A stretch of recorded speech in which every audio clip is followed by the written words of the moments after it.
പറയട്ടെ, നമ്മൾ കണ്ട സിനിമയുടെ പേര് സോ ഫ്രം സോ.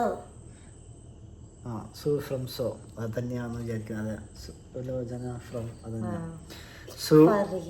എന്താ ആ പേര് കിട്ടുന്നത്? സിനിമയുടെ പേര് തന്നെയാ. So from so. പടം എങ്ങനെയുണ്ട്? നൈസാണ്. ഫസ്റ്റ് ഇച്ചിരി ബോറടിച്ചു എവിടെയോ, പക്ഷെ അതെനിക്ക് ബോറടിച്ചെനിക്ക് തോന്നണേ നമ്മ അറിയണ ആൾക്കാരൊന്നും ഇല്ലല്ലോ, അതിന്റെ ആവാം.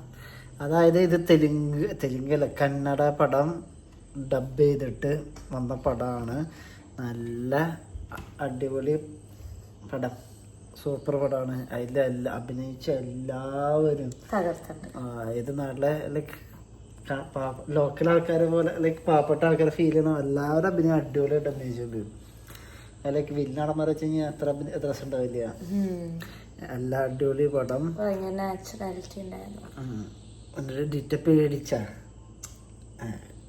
ചെറുതായിട്ട് ഇത് എന്നിട്ട് ഹൊറർ കോമഡി പടമാണ്.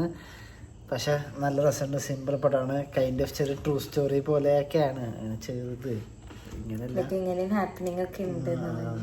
ബേസ്ഡ് ഓൺ ആ ട്രൂ സ്റ്റോറി ഇവന്റ്സ്.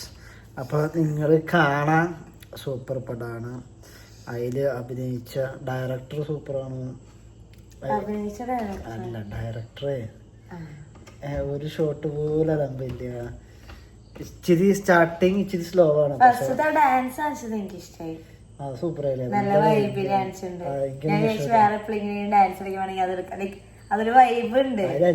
അടിപൊളിയായിട്ട് ഡാൻസ് കളിച്ച ഭയങ്കര വൈബ്. പാട്ടല്ല, ലൈക്ക് ആ ഡയറക്ഷനും കാര്യങ്ങളും നല്ല വൈബാണ്. പാട്ടൊക്കെ എത്ര രസമില്ലെങ്കിലും പാട്ട് ഓർമ്മയില്ല. പക്ഷെ അതിലെല്ലാവരും പൊളിയാണ്, പൊളി. നല്ല ക്യാരക്ടറും ഉണ്ട്. എന്നുവെച്ചാൽ ഏത് ചെറിയ റോൾ ചെയ്തവരൊരു ഭയങ്കര like acting, like natural acting ആണ്. ലൈക്ക് ആർട്ടിഫിഷ്യൽ അല്ല, ഒക്കെ ഒറിജിനലായിട്ട്. ഇത് മലയാളികളെ വെച്ച് അഭിനയിക്കാൻ പറ്റില്ല, അങ്ങനല്ല, അത്രയും ഒറിജിനാലിറ്റി. ശരി, ഡബ്ബൊക്കെ സൂപ്പറാണ്, അടിപൊളി പടം. അപ്പം എല്ലാവരും പോയി കാണാം. പിന്നെ നിനക്ക് എന്തെങ്കിലും പറയാനുണ്ടോ? ഡിറ്റെയിൽ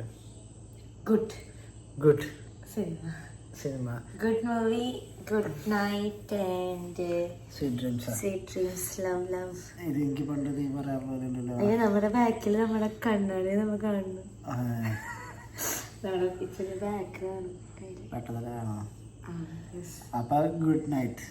അപ്പൊ എല്ലാരും പോയി കാണാം. തിയേറ്ററിൽ പോയി തന്നെ കാണാം കേട്ടോ, നല്ല വൈബ് ഉണ്ടാവുള്ളൂ.